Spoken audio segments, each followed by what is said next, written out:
I gotta be honest, I don't think I would mind living in Asteroid City, but does that mean that the movie's good? Let's break it down.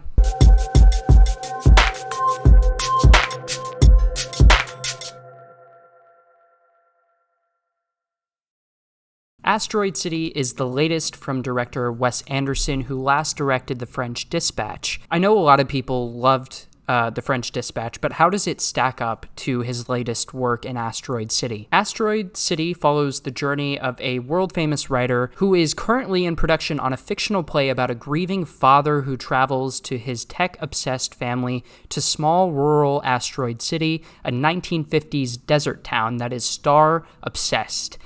To compete in a junior stargazing event only to have his entire worldview disrupted. And let me just say, it's a star-studded cast, as every Wes Anderson film usually is. You have Jason Schwartzman, Scarlett Johansson, Tom Hanks, Jeffrey Wright, Edward Norton, Bryan Cranston, Grace Edwards, Maya Hawke, Tilda Swinton, Hope Davis, Liev Schreiber, Sophia Lillis, Ethan Josh Lee, and so many, many more that I can't even begin to comprehend all of them in this movie. It's kind of insane. And they all have this beautiful interplay with each other.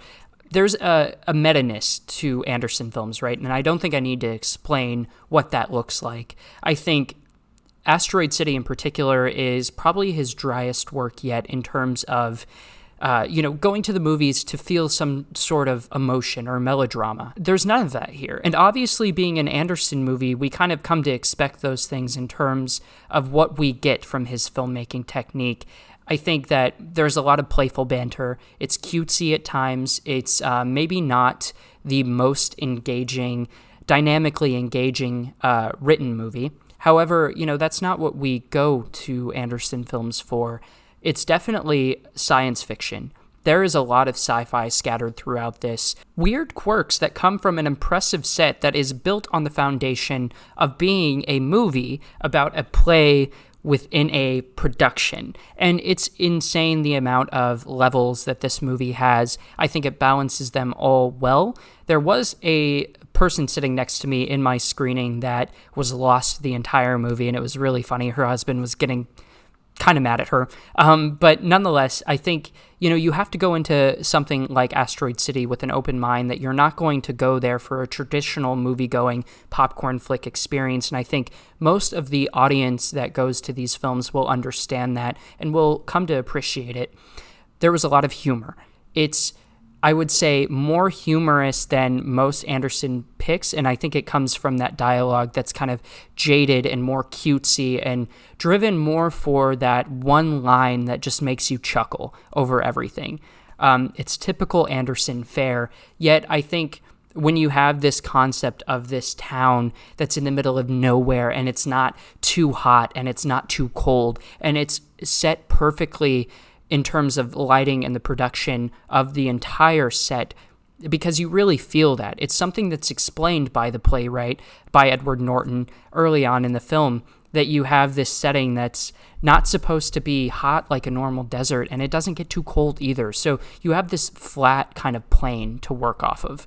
And because it's a play, and it's about a playwright, you get fantastical blocking elements here that are both meta, but also really engaging when you think in terms of this trying to be and mimic more of a play style format. I really had a good time with Asteroid City. It's certainly not going to be something that everyone loves, and obviously I don't want to spoil any of the cameos here, but I will say that Jake Ryan's performance, Ryan continues to impress me with what he's able to accomplish. His timing is impeccable in terms of deliverance of his lines and in terms of these quirky mannerisms that we've come to appreciate from Ryan. I also had fun with Tilda Swinton's role here. It's Tilda Swinton being the best version of Tilda Swinton, and she continues to amaze me with how delicately she's able to portray the most weird character in the entire universe that you could ever possibly imagine. I also really appreciate Robert Yeoman's cinematography, who Anderson has previously worked with on The Grand Budapest Hotel and Moonrise Kingdom and The French Dispatch, and he has a lot of cool ideas and maneuvers to make the set of the play an actual stage and to feel like a stage.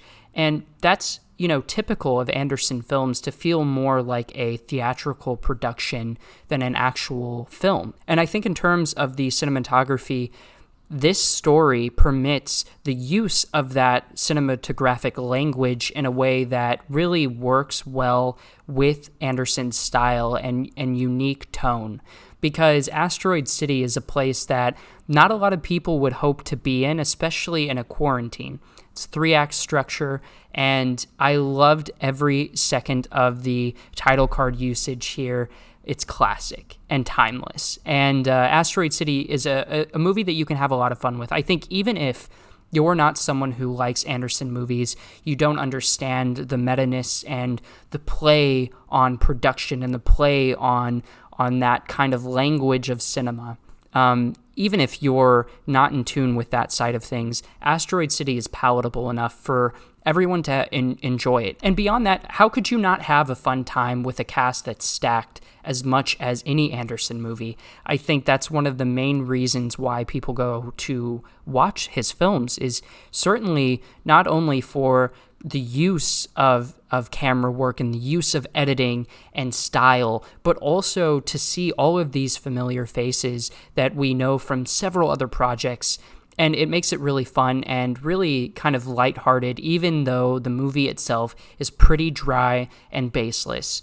There's not really a sense of an emotional attachment, and that's really part of the whole unique vision that Anderson has. It's an Anderson film.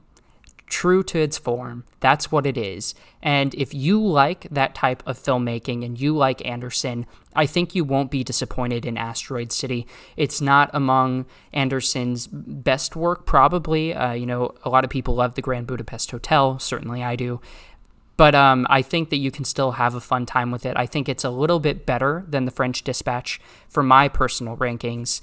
I had a lot of fun with it, and I would encourage everyone to go see it in theaters while it's still there. But I want to know what you think of Asteroid City. Have you seen it yet? Let me know down in the comments below your thoughts.